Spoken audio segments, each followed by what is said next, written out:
Hola mis queridos estudiantes y bienvenidos a trabajar nuevamente en nuestro curso Bioestadística. Hoy nos vamos a dedicar a conversar acerca de los primeros conceptos de probabilidades, los cuales son muy necesarios para que podamos llegar hacia la inferencia estadística. No esperemos más y vamos con ello. Bien mis queridos estudiantes, esto es una de las fichas que está disponible en nuestra plataforma. ¿Sí? A contar de ella entonces vamos a conversar los primeros conceptos básicos. Y lo primero y más elemental es que la probabilidad es una forma de medir la incertidumbre. Es una forma de medir la posibilidad de ocurrencia de un suceso. ¿Quiere decir que esto vaya a ocurrir? No, pero es efectivamente una medida de la posibilidad. No quiere decir que efectivamente vaya a ser de esa manera. Por ejemplo, si nosotros conocemos que al lanzar una moneda la probabilidad de que salga cara sería una de 2, es decir, el 50%. Recuerde que 1 dividido en 2 es 0,5. 0,5 es un decimal que puede ser asociado a un porcentaje. Ya vamos a ir a ese punto. Pero lo importante es, si yo lanzo una moneda, la posibilidad de sacar cara es una de 2. Si la lanzo la primera vez, entonces me sale sello. ¿Significa eso que la siguiente vez debe salir cara para que se cumpla esa probabilidad? La respuesta es que no. ¿Por qué? Porque no tiene nada que ver una cosa con la otra. Uno es la medida de la probabilidad, pero no quiere decir que necesariamente eso sea rígido y se vaya a cumplir. Es solo una posibilidad. O sea, la posibilidad de que salga cara es 50 y la posibilidad de que salga sello es 50 o una de 2. Pero eso no quiere decir que vaya necesariamente, si yo lanzo 2 veces, una vez salir cara y otra vez salir sello. No tiene nada que ver una cosa con la otra. Es solo una medida de la probabilidad. Vea lo siguiente, la probabilidad de que alguien se gane algún juego de azar es bajísima, del orden de un 0, y luego unos 12 ceros y luego algún número. O sea, es un número muy, muy cerca de cero y sin embargo ocurre. Así como la probabilidad de que caiga un rayo sobre una persona también es bajísima y también ha ocurrido. Entonces, que una cosa sea poco probable o sea muy probable no tiene nada que ver con el hecho de que suceda o que no suceda. La probabilidad es solo una medida de la incertidumbre y es solo una medida de posibilidad que no quiere decir que vaya a ser estrictamente de esa manera. De hecho, al lanzar una moneda hay un evento de posibilidad nula, ¿sí? Hay un evento de cero probabilidad, que es que la moneda caiga de canto. Y sin embargo ha ocurrido en muchísimas ocasiones. Es decir, de nuevo, la probabilidad es solo una medida de la posibilidad, pero no quiere decir que esto vaya a ocurrir. Para observar la probabilidad existen varios enfoques, pero nosotros nos vamos a concentrar en dos de ellos. Está el enfoque en su versión laplaciano o su enfoque clásico y el enfoque frecuentista. Entonces, el enfoque laplaciano, ¿cierto? Considera a la probabilidad como la división entre la cantidad de casos favorables y casos posibles. Por ejemplo, si nosotros lanzamos una moneda, podemos considerar los casos favorables como 1, ¿cuál? Por ejemplo, cara. Y la cantidad de casos posibles son 2, cara y sello. Por tanto, la probabilidad de obtener cara va a ser un caso, porque es un caso favorable, solo la opción cara, entre dos casos, que son cara y sello. Por tanto, es 1 dividido en 2, que es 0,5, y eso es el 50%. Un detalle muy importante va a ser el trabajo entre decimal y porcentaje. Todos los números decimales entre 0 y 1 pueden ser considerados un porcentaje. ¿Cómo? Si usted tiene un decimal para llevarlo a porcentaje, multiplíquelo por 100. Y si usted tiene un porcentaje para llevarlo al número en forma de decimal, divídalo por 100. Ese es un trabajo que se hace habitualmente y la forma de jugar entre porcentaje y decimales. Eso espero usted lo haya visto en algún punto de su enseñanza media y si no, nunca está de más recordárselo ahora. El segundo enfoque con el que se trabajan las probabilidades es el enfoque frecuentista. El enfoque frecuentista lo que hace es que observa cuando existen muchas realizaciones del experimento que nosotros estamos trabajando. Esto es, no basta con que nosotros calculemos los eventos favorables en los eventos posibles, sino que desde el punto de vista frecuentista, lo que uno hace es que lanza la moneda muchísimas veces y comienza a contar. Cuenta cuántas veces ha lanzado y cuenta cuántas veces ocurrió el caso que nosotros llamamos favorable. Como el ejemplo que he puesto aquí en su ficha, donde se ha lanzado 600 veces una moneda y de ellas ha salido 310 veces la cara. Por tanto, aquí hay un pequeño error donde dice 310, debería perdón, donde dice 300 debería decir 600, pero la idea es la misma. Por tanto, hacemos la división entre los casos que ha ocurrido lo que nosotros queremos y todos los lanzamientos que hicimos. Y ahí entonces obtenemos la probabilidad o la medida de la incertidumbre de la cantidad de caras que nosotros tenemos. Ahí está la diferencia. En el primer caso, lo que nosotros dividimos es solo los casos posibles y los casos favorables. Mientras que en el otro, lo que nosotros hacemos es lanzar muchísimas veces. De hecho, desde el enfoque frecuentista se requiere una gran cantidad de realizaciones del experimento, porque si nosotros solo realizamos una, no tiene sentido. Y nosotros podemos lanzar 3 veces una moneda y que jamás salga cara. El enfoque frecuentista va a tener sentido en la medida en que nosotros hagamos muchísimos experimentos. Esa es la intención. Estos son los dos enfoques. Vamos entonces ahora a las propiedades fundamentales de las probabilidades. Lo primero es que la probabilidad es un porcentaje. Es también un número decimal. Por tanto, podemos darlo de una o de la otra manera indistintamente. Pero la probabilidad se mueve entre 0 y 1 con su versión en número decimal. Y se mueve entre 0 y 100% con su versión en porcentaje. No puede ser menos que 0. Es imposible que algo tenga probabilidad negativa. ¿Qué significaría eso? ¿Significaría que tiene que ocurrir lo contrario? No tiene sentido lo que estamos diciendo. Por tanto, no es posible que una probabilidad sea menor que 0. La posibilidad más baja es que sea 0. Y un evento con probabilidad 0 se llama evento imposible. Es decir, no es posible que ocurra. ¿Existen eventos de probabilidad 0? Claro que sí, como por ejemplo el que yo les decía, el lanzar la moneda y que la moneda caiga de canto, se ha estudiado que su probabilidad es 0, y sin embargo ocurre. A eso vamos con que solo es una medida. Existen, como decíamos, eventos de probabilidad 0. Y luego, el valor máximo posible que podría tomar una probabilidad es 1 o el 100%, puesto que no puede ir más allá. ¿Qué sentido tendría que ocurriese algo con un 200% de probabilidad? ¿Significa que ocurre y ocurre nuevamente? No tiene sentido tampoco lo que estamos diciendo. Por tanto, el máximo valor que podría tomar una probabilidad es 1. Se mueve entre 0 y 1. Y un evento de probabilidad 1 es un evento seguro, es decir, el 100% de posibilidad de que ocurra. Un ejemplo, el más clásico, todos nos vamos a morir. Por tanto, la muerte de una persona es un evento de probabilidad 1. Tarde o temprano, para todos va a llegar ese momento. Entonces, la probabilidad es un valor numérico que se ha de mover entre 0 y 1, o lo que es lo mismo, entre 0 y 100%. Por favor, asumamos que eso es equivalente para nosotros. ¿Cómo vamos a leer esta proposición que está aquí en el lugar número 3? Si tenemos dos eventos cualquiera, ¿sí? Cualquiera sea, por ejemplo, el lanzar una moneda y que salga cara, ese va a ser nuestro evento A, y el evento B va a ser el lanzar un dado y que salga el número 1. Yo les puedo preguntar de inmediato, ¿cuánto es la posibilidad de que al lanzar un dado, ¿sí? De que al lanzar un dado salga el número 1? Si tenemos un solo número 1 en las caras del dado, y las caras del dado son 6, desde el enfoque laplaciano, la probabilidad de obtener 1 al lanzar un dado será 1 de 6, ¿sí? Un sexto. Ahí usted puede hacer uso de su calculadora para saber cuánto es efectivamente ese número, si no, puede dejarlo simplemente como fracción. Pero eso no es lo que nos interesa por ahora. Lo que sí nos interesa es que si nosotros tenemos dos eventos cualquiera, como son el lanzar una moneda y que salga cara, y el lanzar un dado y que salga 1, entonces nosotros podemos calcular esto que está aquí. ¿Cómo vamos a leer esta frase? Esta frase se lee como la probabilidad de que ocurra A o B. Aquí hay un detalle importante. Ese símbolo, que es el símbolo de unión de eventos, para nosotros va a ser O, ¿sí? Y la O la vamos a asociar por lo general a la operación de la suma. Entonces, la probabilidad de que ocurra un evento u otro, en este caso, que sería, por ejemplo, la probabilidad de que salga cara al lanzar una moneda o salga un 1 al lanzar un dado, ¿sí? Va a corresponder a la suma de la probabilidad de que simplemente salga cara al lanzar una moneda. Esa usted la conoce. Para nuestro ejemplo sería 0,5.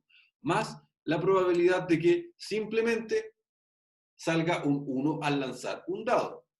¿Sí? Esto sería un sexto, usted también la conoce, menos la probabilidad de que ocurra un evento y el otro.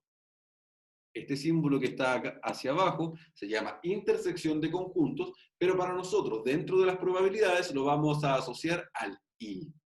Y el I, para nosotros, debe llevarnos a la idea de la multiplicación. Ya lo vamos a ver en la siguiente proposición. Entonces, como decíamos, la posibilidad de ocurrencia de un evento u otro es la posibilidad de ocurrencia de un evento más la probabilidad de ocurrencia del otro evento, cada uno de ellos por separado, menos la posibilidad de ocurrencia de los dos al mismo tiempo. Entonces, este es una de las afirmaciones principales que vamos a usar dentro del cálculo de probabilidades. Y la otra es la que está aquí en el punto 4, que dice que si dos eventos son independientes, vamos a ver en un segundito lo que es ello, entonces la probabilidad de que ocurra un evento y el otro corresponde a la multiplicación de la probabilidad del primer evento por la probabilidad del segundo evento. Eso es en el cálculo numérico. Pero la pregunta importante es, ¿qué es que dos eventos sean independientes? La independencia de sucesos significa que la ocurrencia o resultado de uno de esos eventos no depende del resultado del otro. Un ejemplo, si yo lanzo una moneda y sale cara, entonces la siguiente vez que la lance, ¿es más probable que salga cara o más probable que salga sello? Este es el juego más importante en probabilidades. Su respuesta debe ser que da exactamente lo mismo. Que en la siguiente vez que lance, como es independiente de la anterior, entonces puede salir cara o puede salir sello. Puede ser cualquiera de las dos. Y no tiene ningún sentido que el evento anterior influya en el siguiente. Probabilísticamente, no. Un ejemplo clásico que acostumbro darle a los estudiantes es, supongamos que a usted le gusta algún deporte, asumamos fútbol por generalidad, y entonces su equipo ha perdido los últimos 10 partidos. Y usted como fiel seguidor tiene la sensación de que tal vez entonces su equipo ya ha perdido tantas veces que le corresponde ganar. Eso probabilísticamente no tiene ningún sentido. Carece de sentido lógico. ¿Por qué? Porque los eventos anteriores no influyen al siguiente. De hecho, la lógica le debería decir que si su equipo ha perdido tantas veces, de hecho, lo más lógico es que debería perder ahora. Pero tampoco lo es desde el punto de vista probabilístico. Desde el punto de vista probabilístico, ese evento tiene su probabilidad propia. Por tanto, no se ve influenciado por los anteriores. Esto sí es distinto. Si, por ejemplo, usted tiene un mazo y un mazo tiene 52 cartas, ¿sí? Conocen los mazos de cartas, cartas del 1 al 13, tiene diamantes, corazones, pic y tréboles. Entonces, si usted quiere sacar el as de corazones y de sus 52 cartas toma una y no es el as de corazones, en ese caso entonces, si usted deja esa carta fuera, ahora tiene menos cartas. Por tanto, su probabilidad de obtener el as de corazones en la siguiente ocasión va a ser más alta. ¿Por qué? Porque la cantidad de casos posibles ya no son 52, sino que ahora son 51. Es decir, el evento que ocurrió primero, que fue que no saliera y que usted dejara la carta fuera, intervino en la probabilidad del siguiente. Ahí sí los eventos se llaman dependientes, es decir, lo que ocurrió primero influye en el resultado del siguiente. Eso es dependencia de sucesos. Pero si usted hubiese sacado la carta, la hubiese mirado y dicho, oh, no es un as de corazones, la vuelve a dejar con todas, entonces el siguiente evento también es independiente. Y ahí radica la diferencia. Y ya, mis queridos estudiantes, con eso tenemos los primeros conceptos de probabilidades. Ahora debemos avanzar hacia los próximos, que son justamente los orientados a su área de trabajo. Vamos con eso entonces. Algunos conceptos que están asociados a su área de trabajo y que trabajan dentro del campo de las probabilidades son estos. El primero es el concepto de verdaderos positivos. Tal como está descrito ahí, los verdaderos positivos van a ser en el caso de la realización de alguna prueba diagnóstica, es su área, así que usted manejará mejor los términos técnicos. Los verdaderos positivos van a corresponder a los casos en una población o en una muestra para los cuales la prueba ha dado positivo y los casos eran realmente positivos. Eso es un verdadero positivo. Entonces, cuando nosotros hacemos una prueba diagnóstica y alguien da positivo y efectivamente es positivo, en ese caso entonces tenemos un verdadero positivo. Mientras que por el otro lado tenemos verdaderos negativos, que es cuando la prueba diagnóstica da negativa y efectivamente esa persona era negativa. Ahora tenemos otros dos, que son los falsos negativos y los falsos positivos. Los falsos negativos son los casos en que la prueba da negativo, pero la persona tenía efectivamente una característica positiva. Mientras que el falso positivo es cuando la prueba da positivo y la persona en realidad era negativa. Estos detalles son importantes y se consideran a la hora de realizar pruebas diagnósticas, y la intención es reducir los falsos negativos y los falsos positivos al mínimo posible. En una tablita para que se entienda un poco mejor. Si al hacer una prueba, esta prueba da positivo y la persona es positiva, entonces se conoce un verdadero positivo. Y si al hacer una prueba el resultado es negativo y la persona es negativa, entonces es un verdadero negativo. Pero si al hacer la prueba da positivo y la persona en realidad es negativa, se conocerá como un falso positivo. Mientras que si al hacer la prueba esta da por resultado un negativo y la persona en realidad era positiva, entonces se conocerá como un falso negativo. ¿De qué nos va a servir esto? Pues ya vamos hacia allá. Para ello, primero conversemos acerca del concepto de prevalencia. El concepto de prevalencia, dentro del campo de las probabilidades, corresponde justamente a la proporción de los casos de la población que poseen la enfermedad. O sea, es la proporción. Y note lo siguiente, una proporción es un porcentaje. O sea, básicamente la misma idea de una probabilidad. Por tanto, es la proporción de casos que existen en la población o en la muestra que efectivamente poseen la enfermedad. ¿Qué porcentaje es ese? Ese es el que vamos a denominar prevalencia. Luego de ello, ¿qué es la sensibilidad de un test?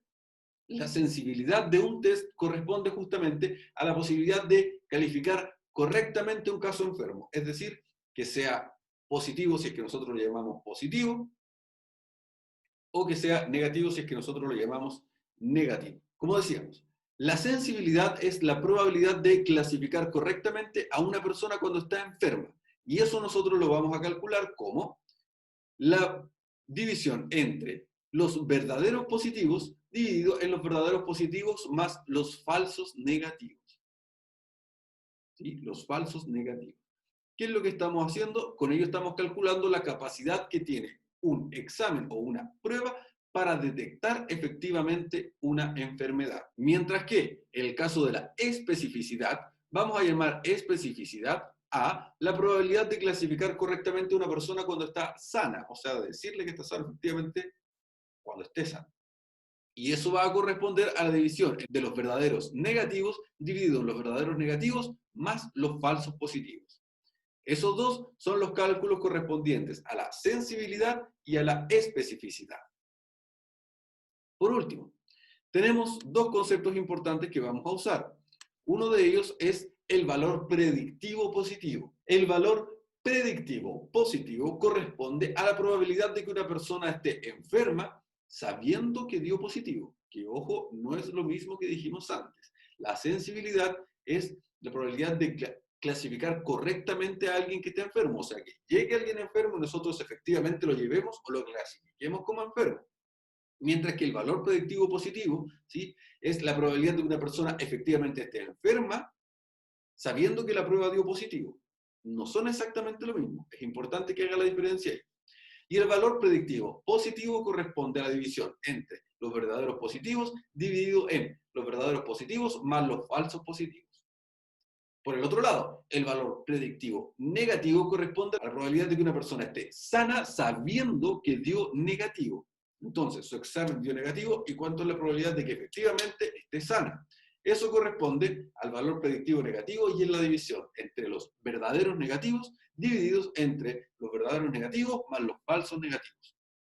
Ahí están entonces cuatro conceptos que nos van a ayudar dentro de nuestro trabajo: la sensibilidad, la especificidad, el valor predictivo positivo y el valor predictivo negativo. Como estamos hablando todo el tiempo de probabilidades, la sensibilidad, la especificidad, el valor predictivo positivo y el valor predictivo negativo corresponden a números decimales entre 0 y 1, que pueden ser traducidos efectivamente en porcentaje. Viceversa, eso ya lo dijimos.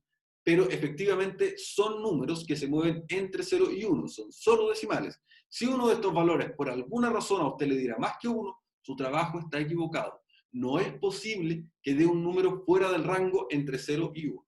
Y eso es todo lo que deberíamos trabajar durante el día de hoy. Como pueden ver, ya tenemos los primeros conceptos en el ámbito de las probabilidades. Y ahora es momento que tú hagas tu trabajo. Se encuentran en nuestra plataforma un pequeño apunte y una guía de ejercicios. Con ellos entonces repasa lo que hemos hecho para que así podamos seguir caminando hacia la inferencia estadística. Por ahora yo me despido y nos encontramos en una próxima sesión. Que estés muy bien. Chao, chao.